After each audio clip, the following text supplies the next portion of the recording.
lindol sa Colombia ay tumama 7:34 ng umaga, local time, at ang epicenter nito ay nangyari malapit sa maliit na bayan ng San Jose del Palmar sa bulubunduking Choco Department, humigit kumulang 250 miles o tinatayang 400 kilometers sa kanluran ng Cabecera ayon sa United States Geological Survey.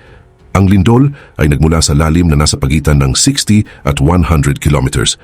Isang malalim na paggalaw sa ilalim ng lupa, pero nagawa pa rin itong magdulot ng napakalakas na pagyanig sa napakalawak na bahagi ng bansa.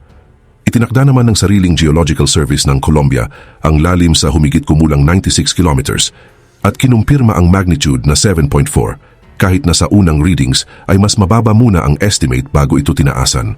Ang pagyanig ay naramdaman kahit malayo sa epicenter.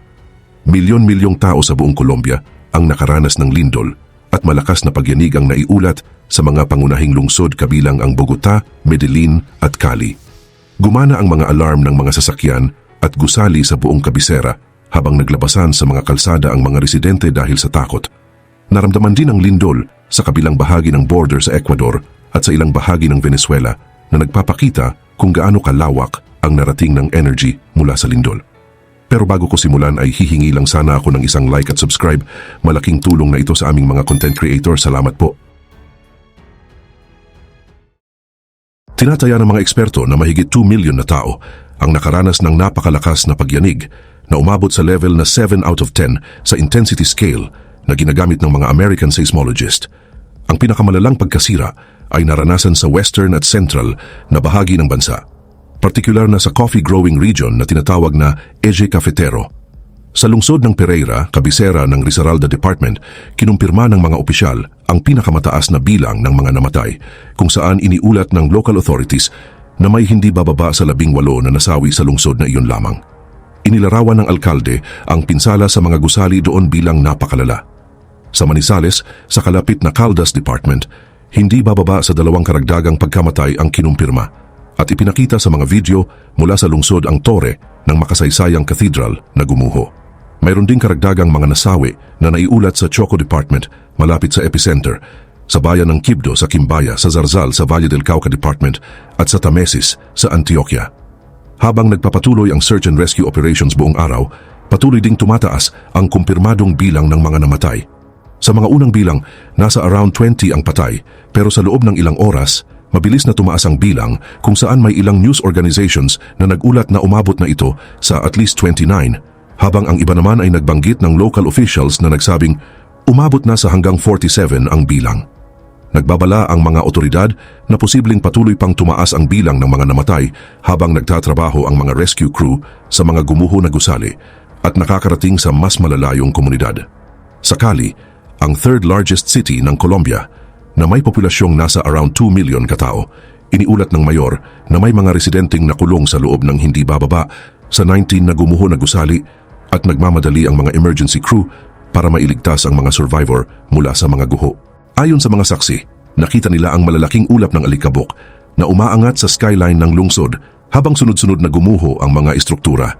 Malapit sa mismong epicenter, ang bayan ng San Jose del Palmar, na may populasyong nasa around 4,800 katao lamang, ay nakaranas ng isa sa pinakamalalakas na pagyanig sa buong pangyayaring ito.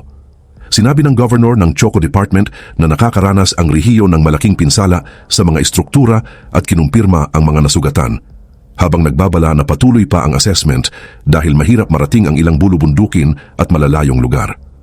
Nagulat din siya ng pangamba sa posibilidad ng aftershocks na maaaring makapagpahirap sa rescue efforts at lalo pang makapagpahina sa mga gusaling napinsala na.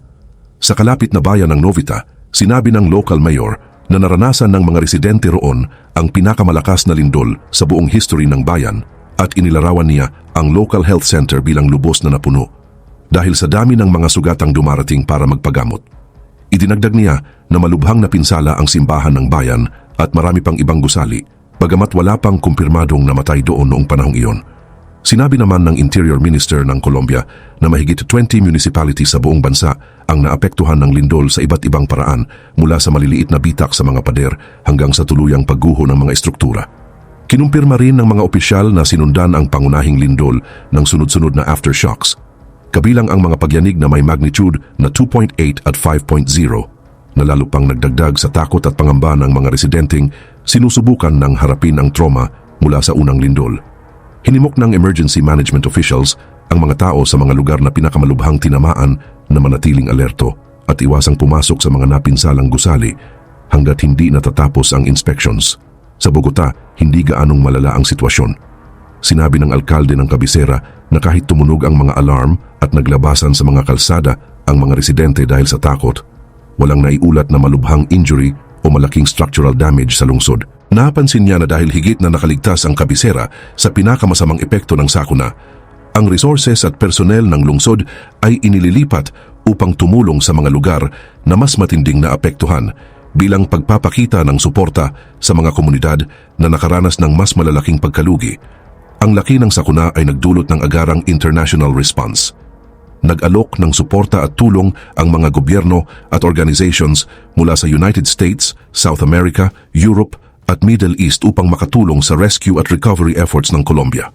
Sinabi ng mga otoridad sa United States na mahigpit nilang minomonitor ang sitwasyon at handa silang tumulong sa Colombian government at sa mga mamamayan nito habang hinihikayat din ang mga American citizens na kasalukuyang nasa Colombia na mag-register sa Emergency Notification System ng State Department para sa kanilang sariling kaligtasan.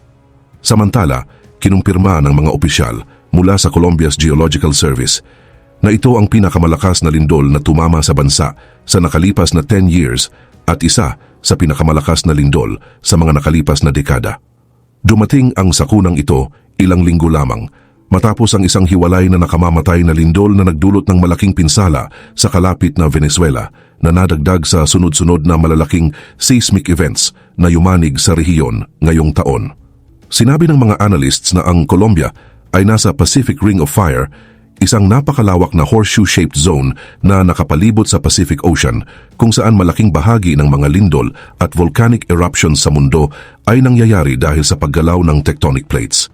Sa pinakahuling reports, nagpapatuloy pa rin ang rescue operations sa iba't ibang lungsod kung saan nagtatrabaho ang mga search team sa mga gumuho na gusali sa Pereira, Cali, Manizales at Quibdó sa pag-asang makahanap pa ng mga survivor.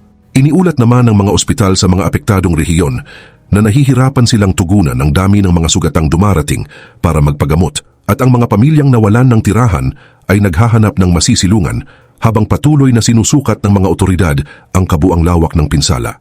Hindi isinantabi ng mga opisyal ang posibilidad na lalo pang tumaas ang bilang ng mga namatay habang naibabalik ang komunikasyon sa mas liblib na mga komunidad sa bulubunduking lugar na nakapalibot sa epicenter. At ang bansa ay patuloy na naghahanda sa posibilidad ng karagdagang aftershock sa mga susunod na araw.